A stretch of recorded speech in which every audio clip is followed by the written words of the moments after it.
Now, there are several threads to this new market revolution economy.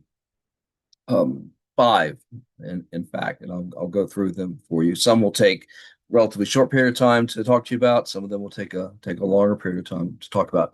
The first is the accumulation of capital, and this occurred during the merchant shipping phase and the War of 1812. Believe it or not, also allowed a lot of merchant shipping to be going on, and so there's a significant amount of wealth available for investment. And what you're looking at here is um, an illustration of a factory that's going up at some waterfalls. This would be in New England. And a lot of manufacturing took place in New England because of the ready availability of water power. And so, it's the wealth generated by merchant shipping and other factors that goes into being able to invest in this kind of economic activity, this manufacturing. Second, you get Western settlement beyond the Appalachian Mountains. And so you get this flood of settlers into the region between the Appalachian Mountains and the Mississippi River. And this created a huge market beyond the reach of imported European goods. And, and so, that again, that drove a demand for internal manufacturing. Also, most people who bought land, all this land out west, bought the land with credit. They borrowed the money. And in order to pay back those loans, they had to earn cash, which meant that they could not simply grow crops for their own use. They had to get involved in the market. And so at the same time, you got this tremendous population growth and expansion throughout the country. So, with the first census in 1790, you got a population of 3.9 million. 1800, it's 5.3 million. That's a 31% increase. 30 years later, population of 12.8 million. Um, that means the population had more than doubled in just 20 years. By 1860, the eve of the American Civil War, a population of 31.4 million. That's a population that had grown by 245% in 30 years. So you have this astonishing growth. And by the way, a lot of these people, as you might imagine, were young people. Um, and so as they entered young adulthood, they got interested in improving their lives, and many of them um, worked for an employer for a while, learned a trade, and then took up working on their own. They worked on farms and then bought their own farms, and so on. So you have this Western settlement coupled with um, tremendous population growth and manufacturing. Sorry, population growth and Western settlement. My dog is squeaking to be let out in the background, and so I'm a little distracted. Okay, took my dog out and brought her back safely inside, and hopefully we'll be squared away for a while. Now, when I talk about the use of currency to pay back these loans and for other economic transactions, I am not talking about um, money or currency in the sense that we think of it today. Today, a dollar bill is issued by the United States government, and it is legal tender for all debts, public and private. So, so in terms of a financial transaction, if I give you a dollar, you have to take it. For a product that costs a dollar, that didn't exist during the most of the market revolution. In fact, you don't get legal tender in the sense of a present day dollar until the middle of the Civil War, 1863. So, what kind of currency did you have? Well, you had notes issued by various state banks.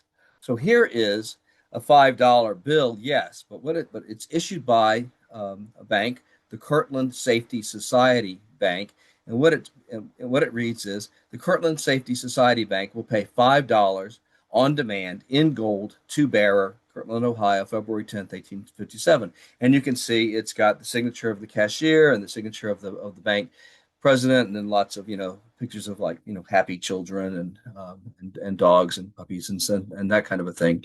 And you'll notice an axe. You notice how the kid's got an axe. Okay, let's say you have. This does not want to cooperate. Okay, here we go. Let's say that you're a subsistence farmer. And what I mean by a subsistence farmer is what I was saying at the outset. You live in your own, in your own cabin, and sure, it's a rude cabin and that kind of thing, nothing fancy, but you built it yourself. And and you've got some, you probably got some, running some chickens in it. You might have a dairy cow.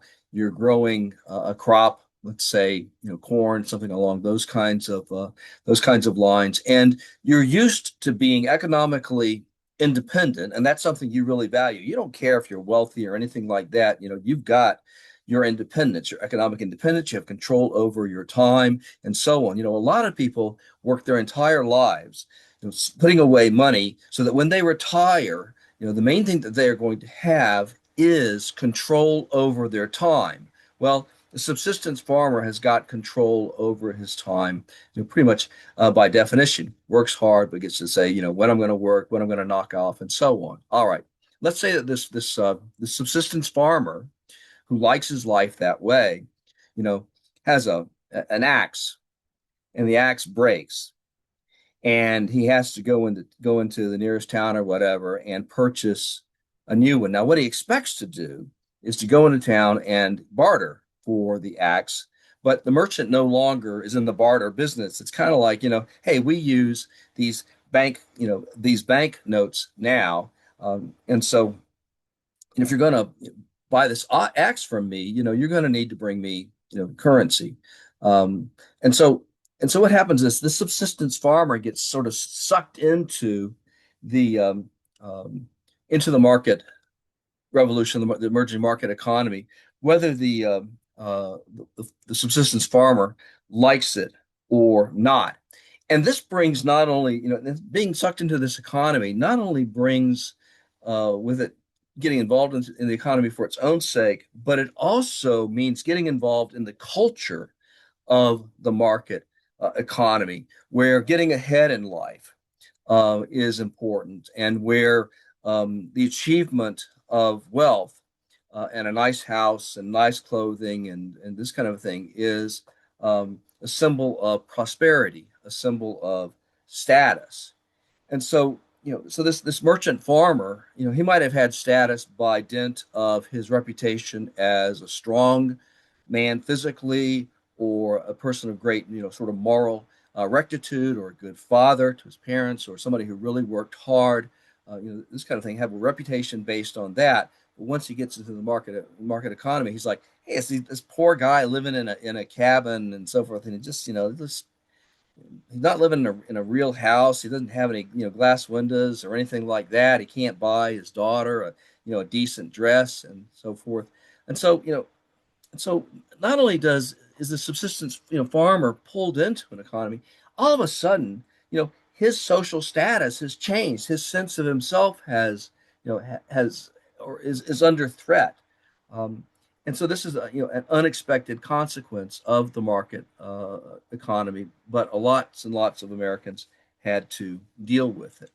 Now, there's this idea of a free market, and what this free market means is um, a market in which government stays out of it, and just lets merchants and sell goods to one another and this kind of thing, and just not have to worry about government interference. Well, you know, that's baloney. It always has been baloney. It still is baloney, because the free market is supported by the government. So what businessmen really want is they want freedom from government relation, government regulation, but they're happy to have support from government when it helps them. And during the market revolution, you see the emergence of several things that helped business, and these are important things.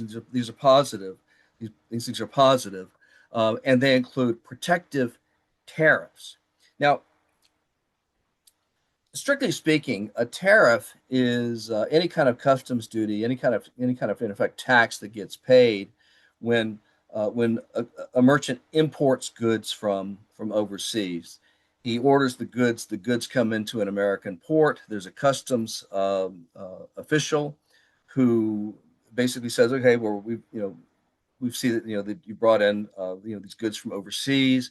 You're going to have to pay a tax on these goods, and before you can go off and sell them. And what these protective tariffs did was they took the sort of this tax that you paid, that and you sort of raised it up really pretty high, so that a in the United States you might be able to sell a widget, or for, let's say, it might take $15 for you to sell a particular widget, and over in England they can make the same widget for $10. Okay, which means that you can't compete, and that, an American manufacturer cannot compete with the British manufacturer in terms of selling those widgets. But what if you put a $10 tariff on those widgets when they come in from England? Now each widget costs $20 versus the $15 American widget, and then people are incentivized to buy those American widgets. So that's what protective tariffs did. And when we looked last week at the rise of the white man's democracy, we saw that the nullification crisis was a result of a protective tariff that benefited manufacturers in the Northeast, but in fact punished um, uh, agri- you know, Southerners in the agricultural South. And this leads to again this crisis where the state of South Carolina attempts to sort of nullify the protective tariff of 1828 from going into effect within its borders. Then you have state support for investment, and one of the ways that states supported investment was by paying for infrastructure that allowed businessmen to move goods from one place to another inexpensively, so that they could expand the area in which they could conduct business. Then you have general incorporation laws. And historically, up until this time, the ability to incorporate was a privilege that relatively few merchants had. They had to get it from the government, often from the monarchy. But what the ability to incorporate did was it protected you from personal financial loss. The corporation was in legal terms kind of an artificial person, and if that corporation failed, if that corporation had to go out of business, went bankrupt, then the creditors could come and get whatever money was left of that corporation and take it away. But then that artificial person, the corporation, was out, was dissolved and broke and gone. But the businessman or businessmen that had created that corporation and had run that business, they were fine in terms of their houses were protected, that whatever wealth that was not invested in the corporation was protected, was safe from creditors going after you. So, and what incorporation laws did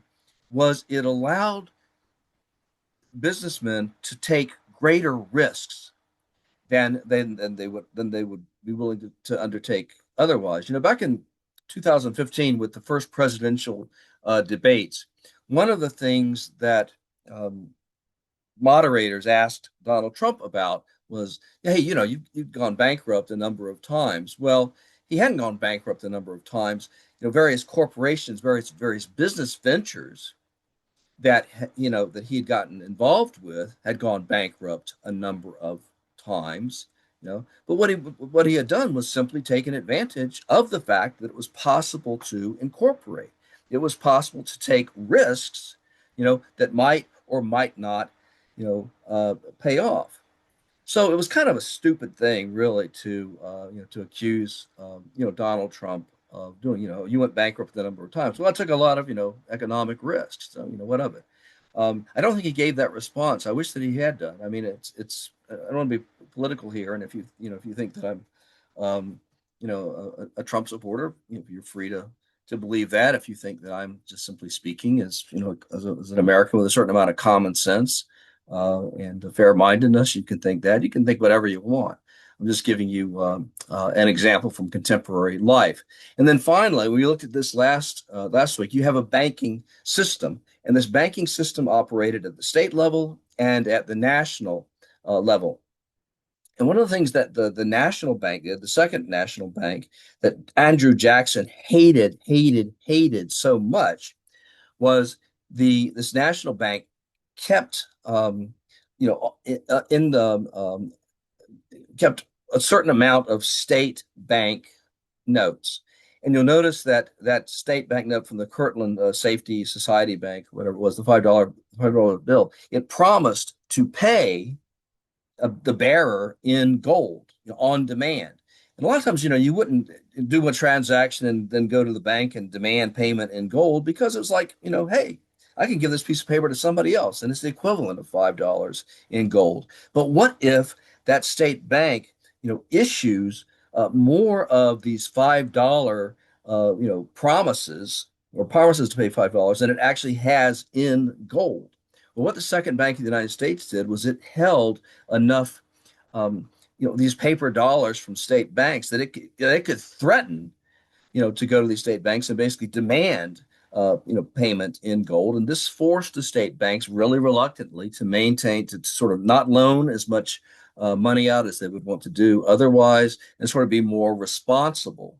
Even then, though, you would go through cycles of boom and bust in economic life.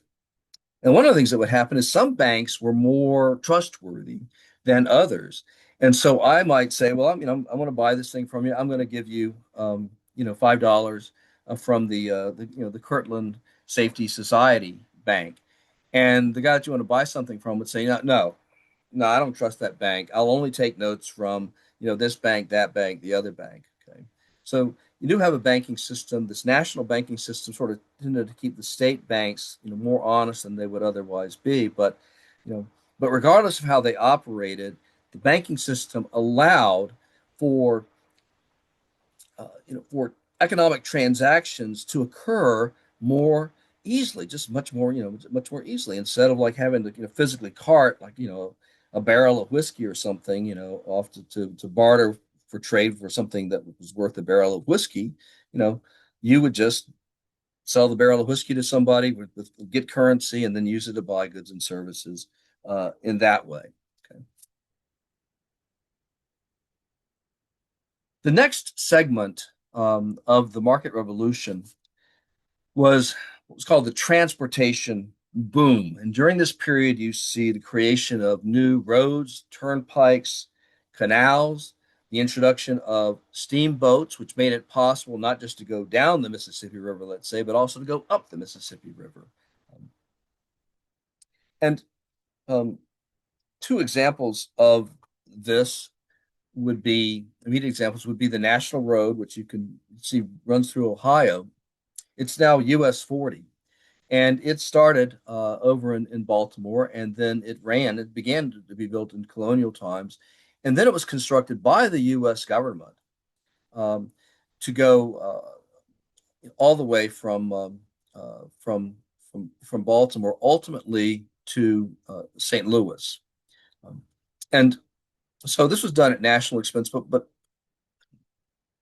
the Democratic Party tended to believe that these national infrastructure projects were not the way to go. This was something that the Whig Party believed, and the Democratic Party believed that these infrastructure projects should occur at the state level. And so, when it comes to the canal, system within Ohio. These were state level projects, or sometimes they were in the smaller canals were in private hands. This is what a canal would look like. This is on the Ohio and Erie Canal in more or less the eastern part of Ohio, and this runs through a place called Roscoe Village. Um, and you can go to Roscoe Village today. It's kind of a it's kind of a nice day trip. They've got some museums and shops and and this kind of a thing.